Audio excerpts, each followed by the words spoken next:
श्रीगणेशाय नमः। श्रीसाम्ब सदाशिवाय नमः। अथ शिवमानसपूजास्तोत्रम्। रत्नैकल्पितमासनं हिमजलैः स्नानं च दिव्याम्बरं नानारत्नविभूषितं मृगमदा मोदाङ्कितं चन्दनं जातिचम्पकबिल्वपत्ररचितं पुष्पं च धूपं तथा दीपं देवदयानिधे पशुपते हृतकल्पितं गृह्यताम्। सौवर्णे नवरत्नखण्डरचिते पात्रे घृतं पायसं भक्ष्यं पञ्चविधं पयोदधियुतं रम्भाफलं पानकं शाकानामयुतं जलं रुचिकरं कर्पूरखण्डोज्ज्वलं ताम्बूलं मनसा मया विरचितं भक्त्या प्रभो स्वीकुरु। छत्रं चामरयोर्युगं व्यजनकं चादर्शकं निर्मलं वीणाभेरीमृदङ्गकाहलकला गीतं च नृत्यं तथा साष्टाङ्गं प्रणतिः स्तुतिर्बहुविधा एतत् समस्तं मया संकल्पेन समर्पितं तव विभो पूजागृहाण प्रभो। आत्मा त्वं गिरिजामतिः सहचराः प्राणाः शरीरं गृहं पूजा ते विषयोपभोगरचना निद्रा समाधिस्थितिः सञ्चारः पदयोः प्रदक्षिणविधिः स्तोत्राणि सर्वा गिरो यद्यत् कर्म करोमि तत्तदखिलं शम्भो तवाराधनम्। यद्यद् कर्म करोमि तत्तदखिलं शम्भो तवाराधनम्। करचरणकृतं वा कायजं कर्मजं वा श्रवणनयनजं वा मानसं वा पराधं विहितमविहितं वा सर्वमेतच्छमस्व।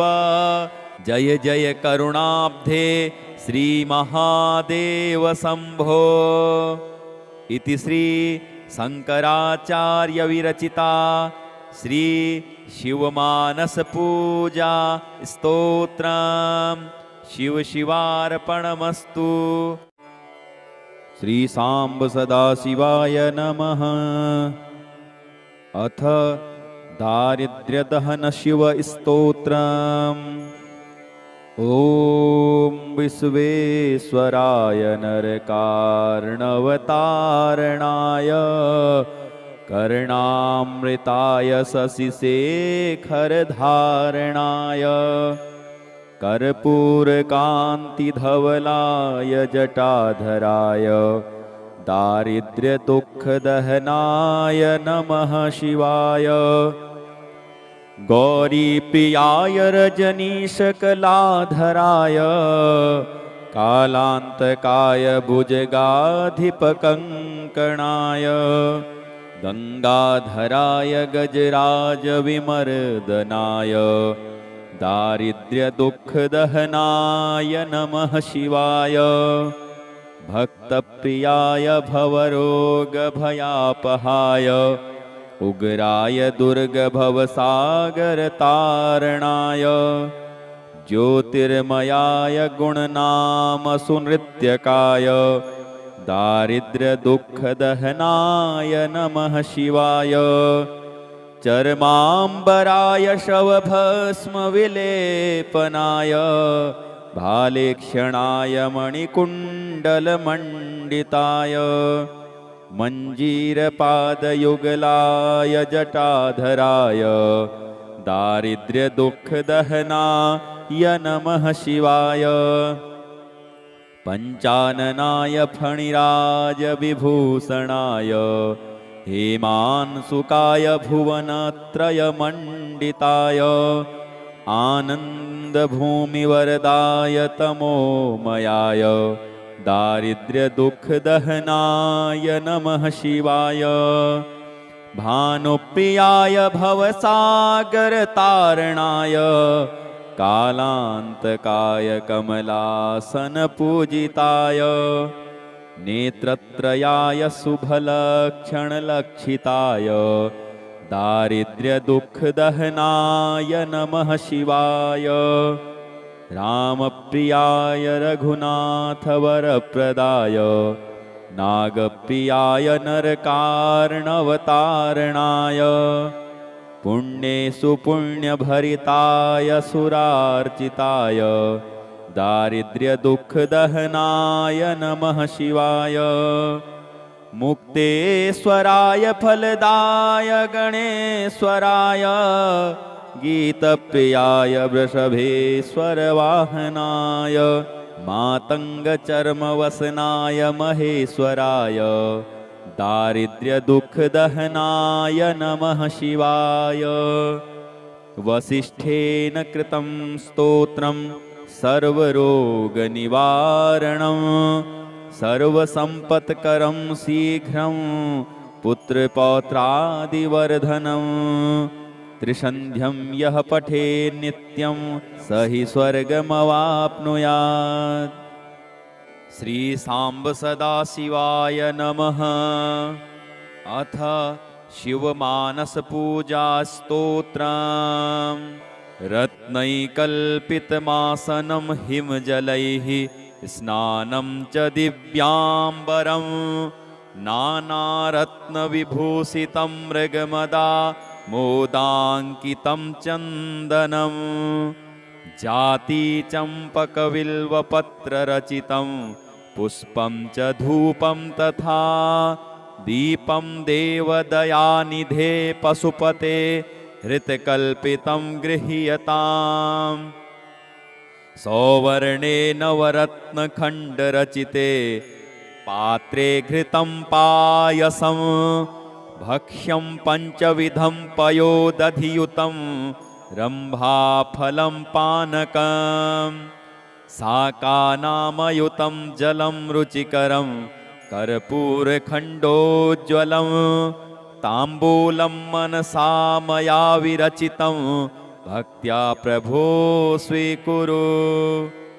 छत्रं चामरयोर्युगं व्यजनकं चादर्शकं निर्मलं वीणाभेरीमृदङ्गकाहलकला गीतं च नृत्यं तथा साष्टाङ्गं प्रणतिः स्तुतिर्बहुविधा एतत् समस्तं मया संकल्पेन समर्पितं तव विभो पूजागृहाण प्रभो। आत्मा त्वं गिरिजामतिः सहचराः प्राणाः शरीरं गृहं पूजा ते विषयोपभोगरचना निद्रा समाधिस्थितिः सञ्चारः पदयोः प्रदक्षिणविधिः स्तोत्राणि सर्वा गिरो यद्यत् कर्म करोमि तत्तदखिलं शम्भो तवाराधनम् यद्यद् कर्म करोमि तत्तदखिलं शम्भो तवाराधनम्। करचरणकृतं वा कायजं कर्मजं वा श्रवणनयनजं वा मानसं वापराधं विहितमविहितं वा सर्वमेतच्छमस्व। जय जय करुणाब्धे श्रीमहादेव शम्भो। इति श्री शंकराचार्य विरचिता श्री शिवमानसपूजा स्तोत्रम्। शिव शिवार्पणमस्तु। श्री सांब सदाशिवाय नमः। अथ दारिद्र्यदहन शिव स्तोत्रम्। ओम विश्वेश्वराय नरकार्णवतारणाय कर्णामृताय शशिशेखरधारणाय कर्पूरकान्तिधवलाय जटाधराय दारिद्र्यदुःखदहनाय नमः शिवाय।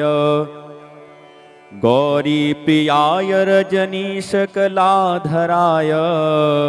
कालान्तकाय भुजगाधिपकङ्कणाय गंगाधराय गजराजविमर्दनाय दारिद्र्यदुःखदहनाय नमः शिवाय।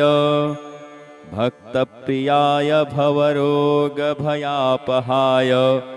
उग्राय दुर्गभवसागरतारणाय ज्योतिर्मयाय गुणनामसुनृत्यकाय दारिद्र्यदुःखदहनाय नमः शिवाय।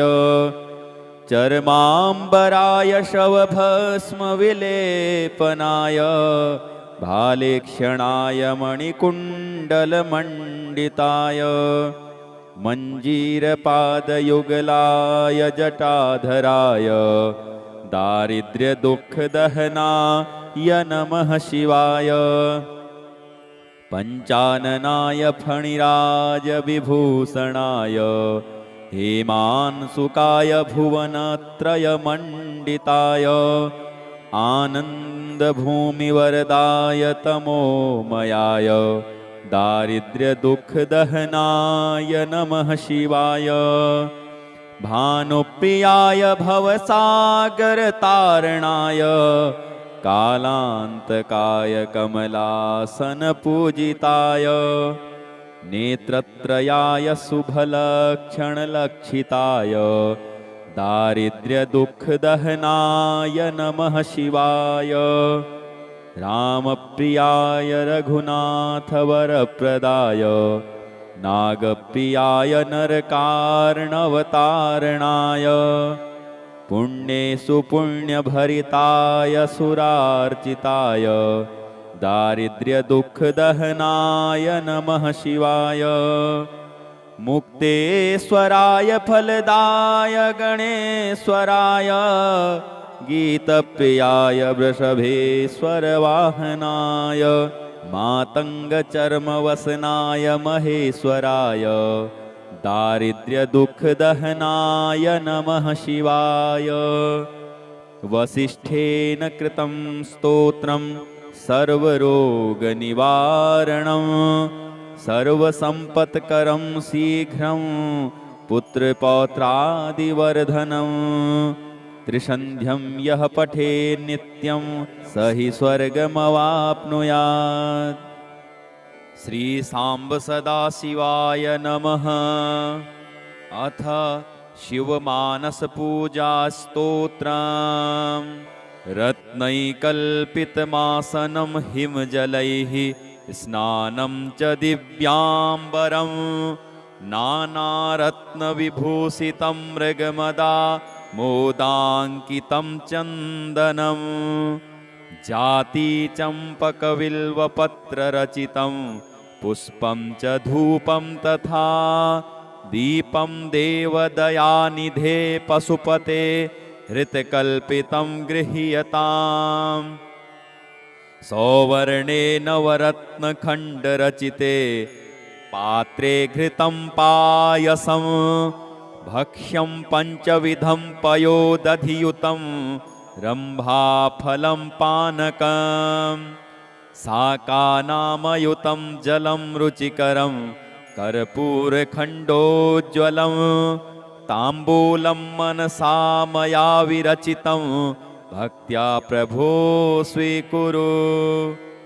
छत्रं चामरयोर्युगं व्यजनकं चादर्शकं निर्मलं वीणाभेरीमृदङ्गकाहलकला गीतं च नृत्यं तथा साष्टाङ्गं प्रणतिः स्तुतिर्बहुविधा एतत् समस्तं मया संकल्पेन समर्पितं तव विभो पूजागृहाण प्रभो।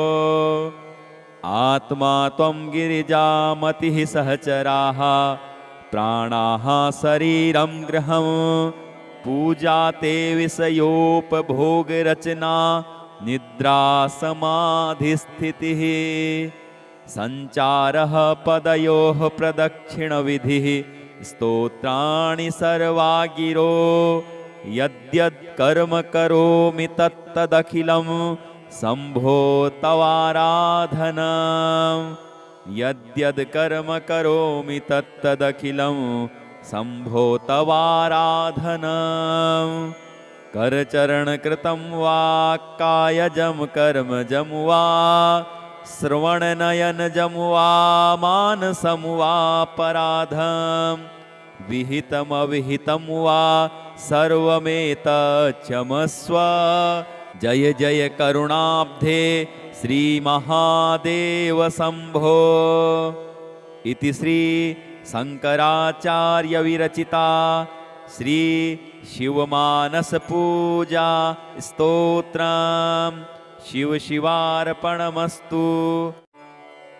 श्री सांब सदाशिवाय नमः। अथ दारिद्र्यदहन शिव स्तोत्रम्।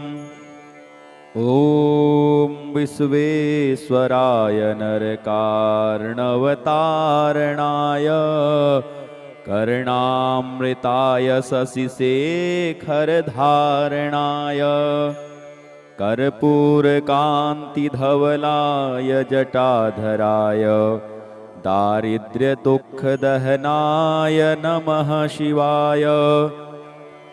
गौरीप्रियाय रजनीशकलाधराय कालान्तकाय भुजगाधिपकङ्कणाय गंगाधराय गजराजविमर्दनाय दारिद्र्यदुःखदहनाय नमः शिवाय। भक्तप्रियाय भवरोगभयापहाय उग्राय दुर्गभवसागरतारणाय ज्योतिर्मयाय गुणनामसुनृत्यकाय दारिद्र्यदुःखदहनाय नमः शिवाय। चर्माम्बराय शवभस्मविलेपनाय भालेक्षणाय मणिकुण्डलमण्डिताय मञ्जीरपादयुगलाय जटाधराय दारिद्र्यदुःखदहनाय नमः शिवाय। पञ्चाननाय फणिराजविभूषणाय हेमांशुकाय भुवनत्रयमण्डिताय आनन्दभूमिवरदाय तमोमयाय दारिद्र्यदुःखदहनाय नमः शिवाय। भानुप्रियाय भवसागरतारणाय कालान्तकाय कमलासनपूजिताय नेत्रत्रयाय शुभलक्षणलक्षिताय दारिद्र्यदुःखदहनाय नमः शिवाय। रामप्रियाय रघुनाथवरप्रदाय नागप्रियाय नरकार्णवतारणाय पुण्येषु पुण्यभरिताय सुरार्चिताय दारिद्र्यदुःखदहनाय नमः शिवाय। मुक्तेश्वराय फलदाय गणेश्वराय गीतप्रियाय वृषभेश्वरवाहनाय मातङ्गचर्मवसनाय महेश्वराय दारिद्र्यदुःखदहनाय नमः शिवाय। वसिष्ठेन कृतं स्तोत्रं सर्वरोगनिवारणं सर्वसम्पत्करं शीघ्रं पुत्रपौत्रादिवर्धनं त्रिसन्ध्यं यः पठे नित्यं स हि स्वर्गमवाप्नुयात्। श्री सांब सदाशिवाय नमः। अथ शिवमानस पूजा स्तोत्रम्।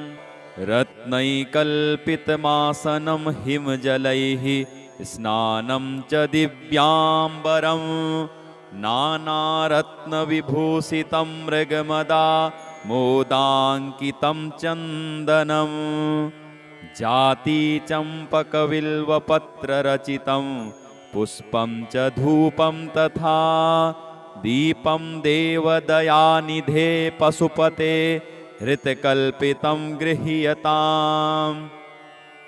सौवर्णे नवरत्नखण्डरचिते पात्रे घृतं पायसं भक्ष्यं पञ्चविधं पयोदधियुतं रम्भाफलं पानकं शाकानामयुतं जलं रुचिकरं कर्पूरखण्डोज्ज्वलं ताम्बूलं मनसा मया विरचितं भक्त्या प्रभो स्वीकुरु।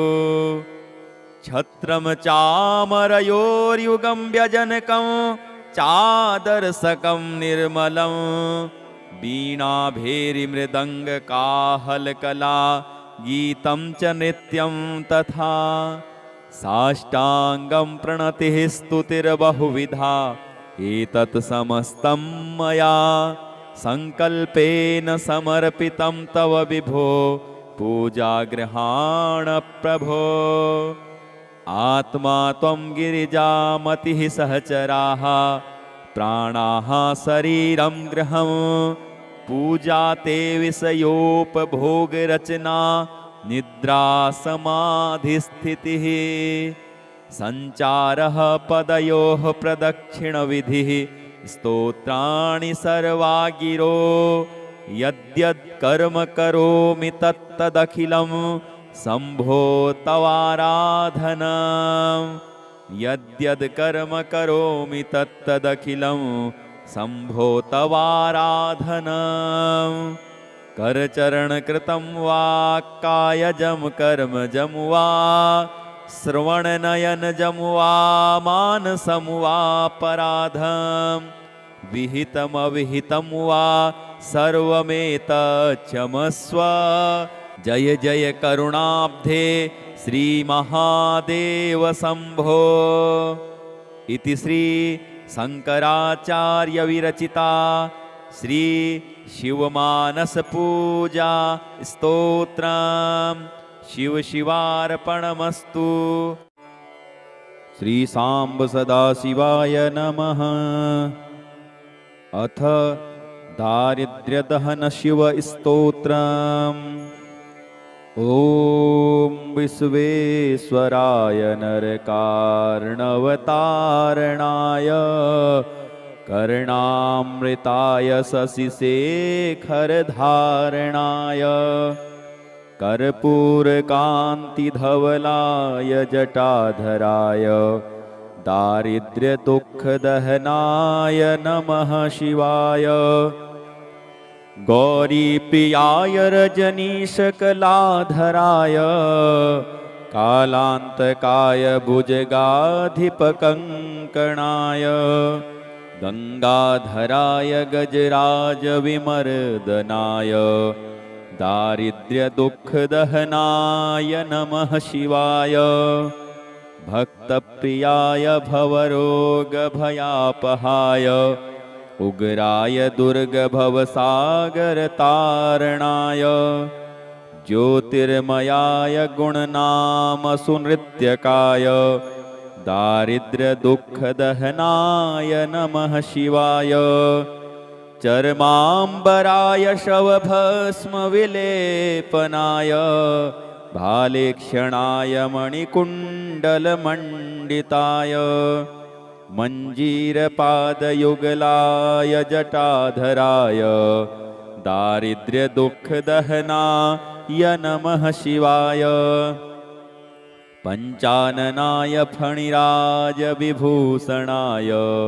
हेमांशुकाय भुवनत्रयमण्डिताय आनन्दभूमिवरदाय तमोमयाय दारिद्र्यदुःखदहनाय नमः शिवाय। भानुप्रियाय भवसागरतारणाय कालान्तकाय कमलासनपूजिताय नेत्रत्रयाय शुभलक्षणलक्षिताय दारिद्र्यदुःखदहनाय नमः शिवाय। रामप्रियाय रघुनाथवरप्रदाय नागप्रियाय नरकार्णवतारणाय पुण्येषु पुण्यभरिताय सुरार्चिताय दारिद्र्यदुःखदहनाय नमः शिवाय मुक्तेश्वराय फलदाय गणेश्वराय गीतप्रियाय वृषभेश्वरवाहनाय मातङ्गचर्मवसनाय महेश्वराय दारिद्र्यदुःखदहनाय नमः शिवाय वसिष्ठेन कृतं स्तोत्रं सर्वरोगनिवारणं सर्वसम्पत्करं शीघ्रं पुत्रपौत्रादिवर्धनं त्रिसन्ध्यं यः पठे नित्यं स हि स्वर्गमवाप्नुयात्। श्री सांब सदाशिवाय नमः। अथ शिवमानस पूजा स्तोत्रम्। रत्नैकल्पितमासनं हिमजलैः स्नानं च दिव्याम्बरं नानारत्नविभूषितं मृगमदा मोदाङ्कितं चन्दनं जातिचम्पकबिल्वपत्ररचितं पुष्पं च धूपं तथा दीपं देवदयानिधे पशुपते हृतकल्पितं गृह्यताम्। सौवर्णे नवरत्नखण्डरचिते पात्रे घृतं पायसं भक्ष्यं पञ्चविधं पयोदधियुतं रम्भाफलं पानकं शाकानामयुतं जलं रुचिकरं कर्पूरखण्डोज्ज्वलं ताम्बूलं मनसा मया विरचितं भक्त्या प्रभो स्वीकुरु। छत्रं चामरयोर्युगं व्यजनकं चादर्शकं निर्मलं वीणाभेरीमृदङ्गकाहलकला गीतं च नृत्यं तथा साष्टाङ्गं प्रणतिः स्तुतिर्बहुविधा एतत् समस्तं मया संकल्पेन समर्पितं तव विभो पूजागृहाण प्रभो। आत्मा त्वं गिरिजामतिः सहचराः प्राणाः शरीरं गृहं पूजा ते विषयोपभोगरचना निद्रा समाधिस्थितिः सञ्चारः पदयोः प्रदक्षिणविधिः स्तोत्राणि सर्वा गिरो यद्यत् कर्म करोमि तत्तदखिलं शम्भो तवाराधनम्। यद्यद् कर्म करोमि तत्तदखिलं शम्भो तवाराधनम्। करचरणकृतं वा कायजं कर्मजं वा श्रवणनयनजं वा मानसं वा पराधं विहितमविहितं वा सर्वमेतच्छमस्व। जय जय करुणाब्धे श्रीमहादेव शम्भो। इति श्री शंकराचार्य विरचिता श्री शिवमानस पूजा स्तोत्रम्। शिव शिवार्पणमस्तु। श्री सांब सदाशिवाय नमः। अथ दारिद्र्यदहन शिव स्तोत्रम्। ॐ विश्वेश्वराय नरकार्णवतारणाय कर्णामृताय शशिशेखरधारणाय कर्पूरकान्तिधवलाय जटाधराय दारिद्र्यदुःखदहनाय नमः शिवाय। गौरीप्रियाय रजनीशकलाधराय कालान्तकाय भुजगाधिपकङ्कणाय गङ्गाधराय गजराजविमर्दनाय दारिद्र्यदुःखदहनाय नमः शिवाय। भक्तप्रियाय भवरोगभयापहाय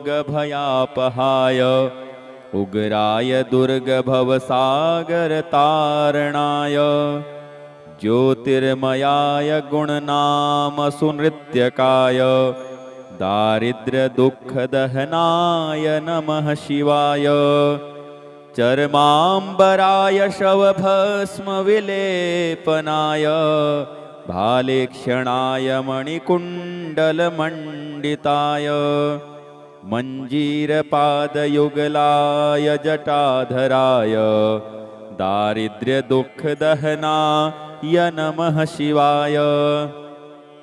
पञ्चाननाय फणिराजविभूषणाय हेमांसुकाय भुवनत्रयमण्डिताय आनन्दभूमिवरदाय तमोमयाय दारिद्र्यदुःखदहनाय नमः शिवाय।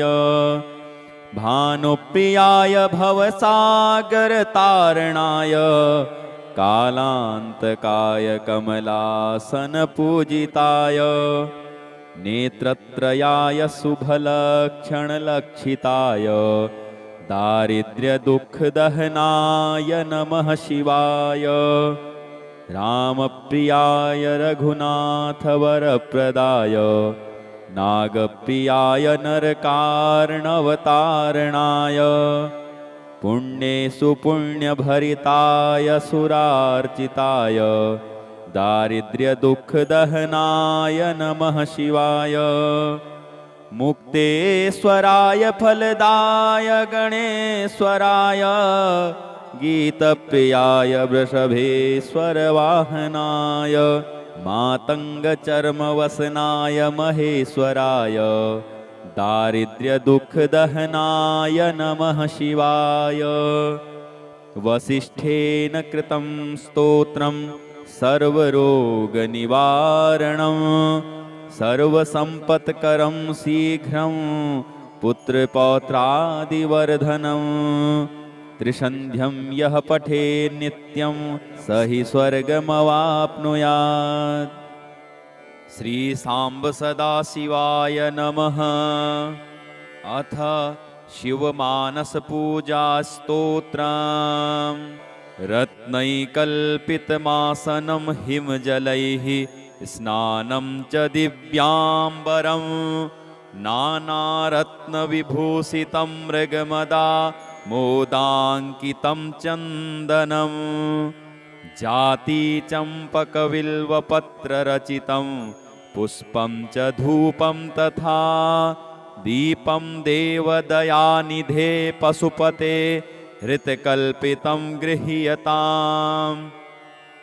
सौवर्णे नवरत्नखण्डरचिते पात्रे घृतं पायसं भक्ष्यं पञ्चविधं पयोदधियुतं रम्भाफलं पानकं शाकानामयुतं जलं रुचिकरं कर्पूरखण्डोज्ज्वलं ताम्बूलं मनसा मया विरचितं भक्त्या प्रभो स्वीकुरु।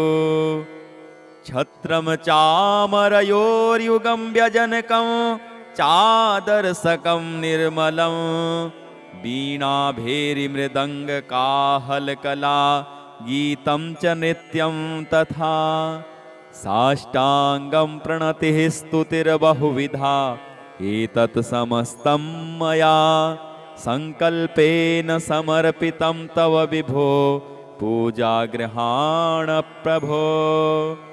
आत्मा त्वं गिरिजामतिः सहचराः प्राणाः शरीरं गृहं पूजा ते विषयोपभोगरचना निद्रा समाधिस्थितिः सञ्चारः पदयोः प्रदक्षिणविधिः स्तोत्राणि सर्वा गिरो यद्यत् कर्म करोमि तत्तदखिलं शम्भो तवाराधनम् यद्यद् कर्म करोमि तत्तदखिलं शम्भो तवाराधनम् करचरणकृतं वा कायजं कर्मजं वा श्रवणनयनजं वा मानसं वापराधं विहितमविहितं वा सर्वमेतच्छमस्व। जय जय करुणाब्धे श्रीमहादेव शम्भो। इति श्री शंकराचार्य विरचिता श्री शिवमानस पूजा स्तोत्रम् शिव शिवार्पणमस्तु। श्री सांब सदाशिवाय नमः। अथ दारिद्र्यदहन शिव स्तोत्रम्। ओम विश्वेश्वराय नरकार्णवतारणाय कर्णामृताय शशिशेखरधारणाय कर्पूरकान्तिधवलाय जटाधराय दारिद्र्यदुःखदहनाय नमः शिवाय। गौरीप्रियाय रजनीशकलाधराय कालान्तकाय भुजगाधिपकङ्कणाय गंगाधराय गजराजविमर्दनाय दारिद्र्यदुःखदहनाय नमः शिवाय। भक्तप्रियाय भवरोगभयापहाय उग्राय दुर्गभवसागरतारणाय ज्योतिर्मयाय गुणनामसुनृत्यकाय दारिद्र्यदुःखदहनाय नमः शिवाय। चर्माम्बराय शवभस्मविलेपनाय भालेक्षणाय मणिकुण्डलमण्डिताय मञ्जीरपादयुगलाय जटाधराय दारिद्र्यदुःखदहनाय नमः शिवाय। पञ्चाननाय फणिराजविभूषणाय हेमांशुकाय भुवनत्रयमण्डिताय आनन्दभूमिवरदाय तमोमयाय दारिद्र्यदुःखदहनाय नमः शिवाय। भानुप्रियाय भवसागरतारणाय कालान्तकाय कमलासनपूजिताय नेत्रत्रयाय शुभलक्षणलक्षिताय दारिद्र्यदुःखदहनाय नमः शिवाय। रामप्रियाय रघुनाथवरप्रदाय नागप्रियाय नरकार्णवतारणाय पुण्ये सुपुण्यभरिताय सुरार्चिताय दारिद्र्यदुःखदहनाय नमः शिवाय। मुक्तेश्वराय फलदाय गणेश्वराय गीतप्रियाय वृषभेश्वरवाहनाय मातङ्गचर्मवसनाय महेश्वराय दारिद्र्यदुःखदहनाय नमः शिवाय। वसिष्ठेन कृतं स्तोत्रं सर्वरोगनिवारणं सर्वसम्पत्करं शीघ्रं पुत्रपौत्रादिवर्धनं त्रिसन्ध्यं यः पठे नित्यं स हि स्वर्गमवाप्नुयात्। श्री सांब सदाशिवाय नमः। अथ शिवमानस पूजा स्तोत्रम्। रत्नैकल्पितमासनं हिमजलैः स्नानं च दिव्याम्बरं नानारत्नविभूषितं मृगमदा मोदाङ्कितं चन्दनं जातिचम्पकबिल्वपत्ररचितं पुष्पं च धूपं तथा दीपं देवदयानिधे पशुपते हृतकल्पितं गृह्यताम्। सौवर्णे नवरत्नखण्डरचिते पात्रे घृतं पायसं भक्ष्यं पञ्चविधं पयोदधियुतं रम्भाफलं पानकं शाकानामयुतं जलं रुचिकरं कर्पूरखण्डोज्ज्वलं ताम्बूलं मनसा मया विरचितं भक्त्या प्रभो स्वीकुरु। छत्रं चामरयोर्युगं व्यजनकं चादर्शकं निर्मलं वीणाभेरिमृदङ्गकाहलकला गीतं च नृत्यं तथा साष्टाङ्गं प्रणतिः स्तुतिर्बहुविधा एतत् समस्तं मया संकल्पेन समर्पितं तव विभो पूजागृहाण प्रभो।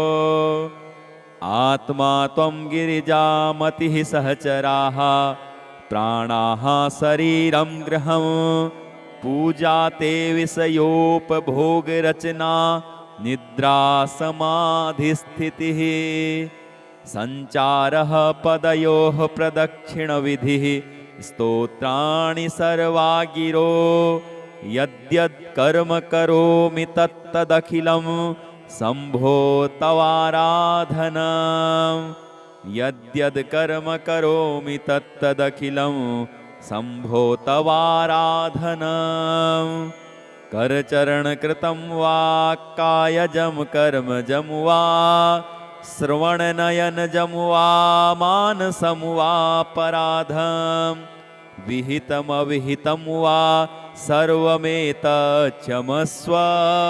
जय जय करुणाब्धे श्रीमहादेव शम्भो। इति श्री शंकराचार्य विरचिता श्री शिवमानस पूजा स्तोत्रम् शिव शिवार्पणमस्तु। श्री सांब सदाशिवाय नमः।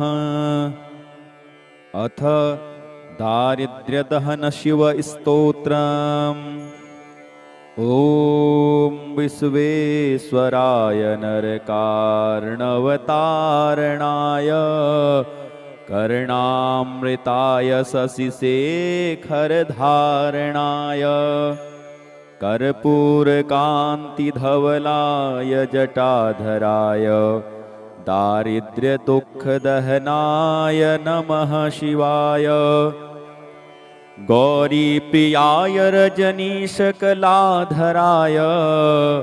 कालान्तकाय भुजगाधिपकङ्कणाय गंगाधराय गजराजविमर्दनाय दारिद्र्यदुःखदहनाय नमः शिवाय।